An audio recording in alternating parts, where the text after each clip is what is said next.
جی ان کا کیا بالکل، ان مقام؟ کی جو خواہشیں تھیں اللہ تبارک تعالیٰ نے ان کو شرف قبولیت اور اس کے لیے قبولیت کے سہرے عطا فرمائے اور ان کو قرب مصطفیٰ صلی اللہ علیہ وسلم نصیب ہوا۔ حضور صلی اللہ علیہ وسلم کو فرمان ہے بقی والوں کے لیے کہ مطلب ان کی میں سب سے پہلے شفاعت کروں گا۔ سیدہ زینب بنت جہش رضی اللہ تعالیٰ عنہ کا جب وصال باکمال ہوا تو گرمی کا موسم تھا، تو آپ رضی اللہ تعالیٰ عنہ پہلی وہ ہیں کہ جن کی قبر پر خیمہ نصب کیا گیا۔ حضرت سیدنا عمر فاروق رضی اللہ تعالیٰ عنہ جب گزرے تو دیکھا کہ جو گورکن ہے وہ قبر نکالنے اور شدید گرمی ہے، تو یہ مطلب ایک بڑی اس میں غازی صاحب سمجھنے کی باتیں اگر باریکیاں ہم دیکھیں تو یہ خلیفہ وقت ہیں اور ایک گورکن کا خیال کرتے ہوئے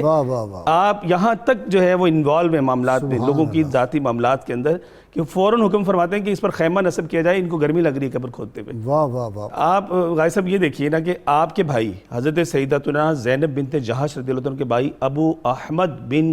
جہش رضی اللہ تعالیٰ عنہ، حضرت عمر فاروق رضی اللہ تعالیٰ عنہ نے دیکھا کہ جب آپ رضی اللہ تعالیٰ عنہ کا جنازہ لے کر جایا جا رہا ہے تو حضرت ابو احمد بن جہش رضی اللہ تعالیٰ عنہ نابینا تھے، مگر آپ نے اس پورے ازدحام و ہجوم میں حضرت سیدتنا زینب بنت جہش رضی اللہ عنہ کی چارپائی کا پایا جو ہے وہ پکڑا ہوا تھا، اللہ، نابینا ہونے کے باوجود کندھا دے کے چل رہے۔ سبحان تو اللہ۔ حضرت سیدنا عمر فاروق رضی اللہ عنہ نے حکم فرمایا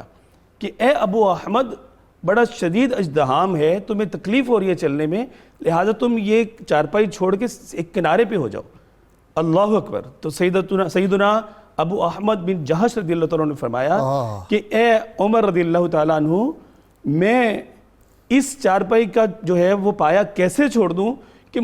ہمیں تو ساری برکتیں ان کے سبب سے ملی ہیں، واہ واہ واہ۔ اور میرا وہ دکھ کی آگ جو میرے سینے میں آج جل رہی ہے ان کی جدائی کے سبب سے،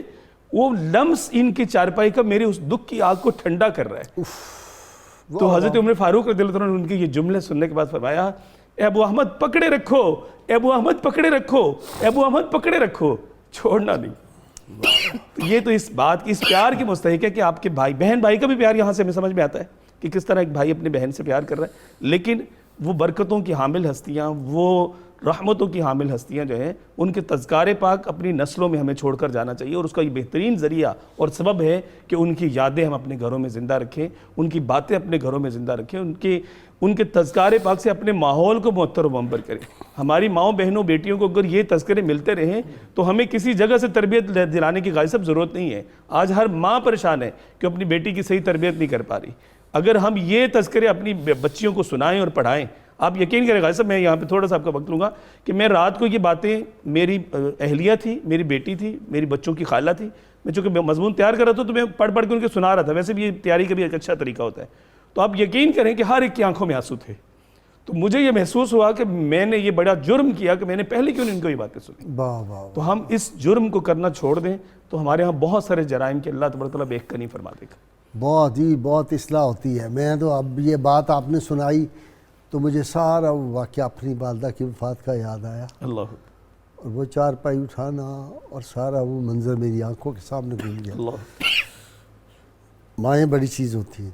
پھر امت کی مائیں، اللہ، ان کا مقام، ایک مسلمان ماں جو پاک باز ہو، نیک ہو، پرہیزگار ہو، اس ماں کا مقام اور اس کا صدمہ، اور جو امت کی ماں ہے ان کا تو پھر مقام وراء الورا۔ اللہم صلی علی سیدنا و مولانا محمد وعلی سیدنا علی و سیدتنا فاطمہ و سیدتنا زینب و سیدنا حسن و سیدنا حسین وعلى آله وصحبه وبارك وسلم اللهم صل على سيدنا ومولانا محمد وعلى سيدنا علي وسيدتنا فاطمة وسيدتنا زينب وسيدنا حسن وسيدنا حسين وعلى آله وصحبه وبارك وسلم۔ جی اپنا اسی بات کو اگر ہم تھوڑا اور آگے بڑھائیں تو آپ کے جنازے سے ہی کئی چیزیں اور بھی ہمیں ملتی ہیں. جس طرح کہ سب سے پہلے بات ہوئی کہ شامیانہ لگایا گیا، تو پہلی بات تو یہ ہے کہ شامیانہ لگایا گیا ہے قبر انور کے لیے، تو اس کا یہ مطلب ہے کہ یہ شامیانے کا فائدہ براہ راست حضرت سیدہ زینب کے لیے نہیں ہے، بلکہ جو وہاں پر لوگ موجود ہیں یہ ان کے لیے ہے. تو اسی لیے جو مزارات بنائے جاتے ہیں وہاں جانے والوں کے فائدے کے لیے ہوتے ہیں کہ اطمینان کے ساتھ بیٹھ سکیں، وہاں پر کلام اللہ جو کچھ بھی ہے اس کا وہ ذکر کر سکیں. تو یہ اس سے فائدہ حاصل ہوا. پھر یہ ہوا کہ حضرت عمر فاروق رضی اللہ عنہ جب یہ جنازہ جا رہا تھا تو آپ کا جو تابوت مبارک تھا اس کے اوپر کپڑا ڈالا ہوا تھا، آپ کے تابوت کے اوپر کپڑا ڈالا ہوا تھا. حضرت عمر فاروق رضی اللہ عنہ آگے آگے چل رہے تھے اور پیچھے سے وہ آپ نے کپڑا بھی تھاما ہوا تھا. یہ کیسی ان کی ماں کے ساتھ جو وابستگی اور محبت ہے اور اس کا یہ اظہار ہو رہا ہے. پھر جب آگے گئے آپ کا جسد مبارک رکھا گیا جنازے کے لیے تو وہاں پر حضرت عمر فاروق رضی اللہ نے بیان فرمانا شروع کر دیا. سبحان اللہ. یہ جو جنازوں کے اوپر کوئی اگر گفتگو کرتا ہے تو کئی لوگ تنگی محسوس کرتے ہیں، یہ تو سنت ہے اور ہمیں سیدہ زینب کے جنازے سے مل رہی. آپ نے وہاں بیان فرمانا شروع کیا کہ میں نے یہ بات پوچھی حضور علیہ الصلوۃ والسلام کی ازواج سے کہ یہ سیدہ زینب بیمار ہے، ان کی تیمارداری کون کرے گا؟ تو ازواج مصطفیٰ کہنے لگی کسی اور کی حاجت نہیں ہے، ہم ان کی تیمارداری کریں گے. یہ حضرت عمر فاروق ببانگے دوہل فرما رہے. پھر مجھے پتا چلا کہ آپ کا وصال ہو گیا ہے، تو میں نے ان سے یہ پوچھا کہ اب ان کی تجہیز و تکفین کون کرے گا، غسل کون ان کو دے گا؟ تو حضور کی ازواج نے کہا یہ کام بھی ہم کریں گی، ان کی خدمت گزاری ہمارے سپرد ہے. آپ فرماتے پھر جب اس کے بعد یہ معاملہ ہو گیا تو میں نے پھر سوال کیا کہ اب ان کو لحد میں کون اتارے گا؟ تو ازواج النبی نے مجھے یہ جواب دیا کہ جو زندگی میں ان کے پاس آ سکتے تھے خونی رشتہ دار وہی ان کو قبر انور کے اندر اتاریں گے. تو آپ نے ایک ایک بات کے اوپر کمنٹس دیے کہ جو ازواج نبی نے پہلے میں نے کہا تیمارداری، تو جب انہوں نے جواب دیا بالکل درست دیا ہے. پھر جب انہوں نے تجہیز و تکفین کی تو میں نے کہا بالکل آپ نے حق ادا کر دیا ہے. اور اب جو یہ مسئلہ بیان کیا کہ قبر کے اندر جو ہے خونی رشتہ دار اتاریں گے تو یہ باقی بجائے اس کے اندر کوئی غلطی کی گنجائش نہیں ہے. غازی صاحب یہ حضرت سیدہ زینب حضور صلی اللہ علیہ وسلم کی مزاج شناس بھی تھیں، زوجہ محترمہ تھی اور اس چیز کو دیکھتی تھی کہ حضور کس سے خوش ہوں. تو آپ کا یہ معمول تھا کہ عصر کے بعد حضور صلی اللہ علیہ وسلم کے لیے شہد کا شربت تیار کیا کرتی تھی اور حضور صلی اللہ علیہ وسلم ادھر تشریف لایا کرتے تھے. اب باقی ازواج چاہتی تھی کہ ہماری طرف بھی حضور کی نظر کرم ہو اسی طرح، لیکن یہ تو ان کے جو مقدر میں تھا. تو جب انہوں نے یہ پورا پروگرام بنایا کہ حضور صلی اللہ علیہ وسلم تشریف لائیں گے تو ہم اس بوٹی کا نام لیں گے جو حضور صلی اللہ علیہ وسلم کو پسند نہیں ہے. تو کہنے لگے حضور آپ نے کیا فلاں بوٹی جو ہے استعمال کی ہے؟ انہوں نے آپ فرمانے لگے نہیں میں تو زینب کے یہاں جاتا ہوں وہاں سے شہد پی کے آتا ہوں. انہوں نے کہا بھی یہ ہمیں ایسا محسوس ہے جیسے آپ نے وہ بوٹی استعمال کی، شاید وہ شہد جو ہے نہیں وہ شہد کی ایک اور قسم تھی. جی مغافیر، ہاں وہ اور ایک شہد کی قسم تھی. ہاں جی، یعنی نعوذ باللہ بوٹی سے کسی کا کوئی بوٹی کے اوپر لگتا تھا، جی مخصوص بوٹی کے اوپر لگتا تھا. وہ ایک شربت اور طرح کا، جس طرح ہمارے ہاں شہد جو ہوتا ہے جو اگر بیری کا ہو تو تھوڑا کڑوا ہوتا ہے، یا اگر تمے کا لگ جائے شاید تو بالکل ہی اور طرح کا ہوگا. وہ اسی مغافیر اس کا نام تھا. اور جو فلاورز کا ہوتا ہے وہ فلاورز کے اپنا ایک مزہ ہے، یا آم وغیرہ کا جو ہوتا ہے وہ بہت میٹھا ہوتا ہے، یہ جو مالٹے کا ہوتا ہے بہت میٹھا ہوتا ہے. جی تو جب یہ بات ہوئی تو حضور صلی اللہ تعالی وسلم مسکرائے، فرمانے لگے جب سب ازواج نے بات کی بھی اصل میں میری توجہ چاہتی، فرمایا اچھا بھی تم اگر خوش نہیں ہو تو ہم چھوڑ دیتے ہیں اس کو. اب اللہ تعالیٰ کو یہ پسند نہ آئے، اللہ تعالیٰ دیکھ رہا ہے کہ حضور صلی اللہ علیہ وسلم آپ ان کو خوش کرنا چاہتے ہیں. یا ایھا النبی لما تحرم ما احل اللہ لک تبتغی مرضات ازواجک، حضور آپ وہ چیزیں خود پہ حرام کیوں کر رہے ہیں جو اللہ تعالیٰ نے آپ پہ حلال کر دی؟ آپ ان کو خوش کرنا چاہتے ہیں؟ نہیں، آپ کا فرض نہیں ہے، آپ امام الانبیاء ہیں، اس سٹیٹس پہ ہیں. ان کا فرض ہے کہ آپ کو خوش کرنے کے طریقے تلاش کریں جیسے حضرت سیدہ زینب نے تلاش کیا ہوا ہے. حضرت سیدہ زینب سلام اللہ تعالی علیہا، آپ کے اگر ہم یہ تمام معاملات کو اور واقعات کو دیکھیں تو جو چیز ہمیں سب سے اظہر من الشمس آپ کی زندگی سے نظر آتی ہے وہ یہ نظر آتی ہے کہ حضرت سیدہ زینب بنت جہش جو ہیں انہوں نے زندگی میں جتنی بھی حضور صلی اللہ علیہ وسلم کے آپ کے خاندان نے جو خدمت کی ہیں اور آپ کا جو رشتہ تھا کزن ہونے کا، یہ ہمیں دے رہا ہے سبق کہ کزن میرج جو ہے وہ جائز ہے. میں نے پچھلے دنوں ایک جگہ پہ پڑھا کہ کچھ بیماریاں جو ہے کزن کے ساتھ شادی کرنے سے وہ بلڈ اپ ہوتی ہیں، تو میں نے کہا کہ نیت سنت کی رکھ لو، کوئی بیماری قریب نہیں آنے پائے. اچھا جی ڈاکٹر صاحب اس سے ایک اور بھی پتہ چلتے ہیں کہ جو ازواج کا رشتہ ہے، جو بیگم بیوی ہو، اس کا یہ بھی خیال ہے کہ وہ خامند کی پسند کا بھی خیال رکھے. ہاں جی بالکل ایسے، یعنی کھانے میں بھی پسند کا خیال رکھے، پینے میں بھی پسند کا خیال رکھے کہ اس کو کیا پسند ہے. اصل میں یہ بھی ایک سبق ملتا ہے. گھر میں ہمارا جو گھر کا نظام ڈسٹرب ہوا نا، خاندانی نظام جن مسائل کا شکار ہے اس وقت، اس کی صرف اور صرف وجہ یہ ہے کہ مزاج شناسی ختم ہو گئی ہے، اور کوشش ہوتی ہے جب شادی کی جاتی ہے تو لڑکی کی ماں جو ہے وہ باقاعدہ گائیڈ کرتی ہے لڑکی کو کہ آپ نے اس کے اوپر غلبہ کیسے حاصل کرنا ہے، تو اس وجہ سے پھر قباحتیں پیدا ہوتی ہیں اور پھر رشتے کھائیں تو حکم چلائیں کسے کام نو ہاتھ نہ لائیں. ہاں بالکل یہ سب کچھ وجود ایسے ہوتے ہیں جن کے وجود برکت کا باعث ہوتے ہیں، جس طرح ام المومنین حضرت عائشہ صدیقہ رضی اللہ عنہا کا جب ہار گم ہوا تھا اور تیمم کا حکم نازل ہوا، صحابہ نے طواف کیا، اے آل ابی بکر یہ آپ کا کوئی پہلا احسان نہیں ہے ہمارے اوپر. بالکل اسی طرح آپ کا وجود بھی برکات کا سرچشمہ تھا. مثلا ایک تو ام المومنین کا شرف آپ کو ملا، لیکن اس سے پہلے جو نکاح ہوا تھا اس میں ایک مساوات قائم کی گئی. ابو جہل، علامہ اقبال نے لکھا، علامہ اقبال نے اپنے فارسی کلام میں لکھا جس کا مفہوم یہ ہے کہ جب آپ غلام کے ساتھ بیٹھتے تھے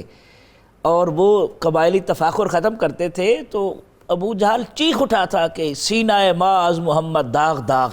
ہمارا سینہ محمد عربی صلی اللہ علیہ وسلم کے اس مساوات کے رویے سے داغ داغ ہو گیا ہے کہ ایک غلام کے ساتھ بیٹھے ہوئے ہیں. بہت شکریہ آپ کا بھی، ہاشمی صاحب آپ کا شکریہ، علامہ آپ کا شکریہ. کتاب الشفا سے نسخے کا وقت ہو گیا. ہر قسم کے شر سے حفاظت کے لیے فرمان نبوی صلی اللہ علیہ وسلم، روزانہ صبح و شام قرآن حکیم کی آخری 3 صورتیں ایک ایک مرتبہ پڑھ کر اپنے آپ پر دم کرنے سے ہر قسم کے شر سے حفاظت ملے گی. فرائض و واجبات کو لازمی ادا کریں، اول و آخر کم از کم 11 مرتبہ کوئی بھی درود پاک جو آتا ہو وہ پڑھیں. سیدنا علی المرتضیٰ شیر خدا فاتح خیبر کرم اللہ وجہ الکریم فرماتے ہیں 4 باتیں یاد رکھو. سب سے بڑی ثروت عقل و دانش ہے، سب سے بڑی ناداری حماقت و بے عقلی ہے، سب سے بڑی وحشت غرور اور خود بینی ہے، اور سب سے بڑا جوہر ذاتی حسن اخلاق ہے. اللہم صلی علی سیدنا و مولانا محمد وعلی سیدنا علی و سیدتنا فاطمہ و سیدتنا زینب و سیدنا حسن و سیدنا حسین وعلى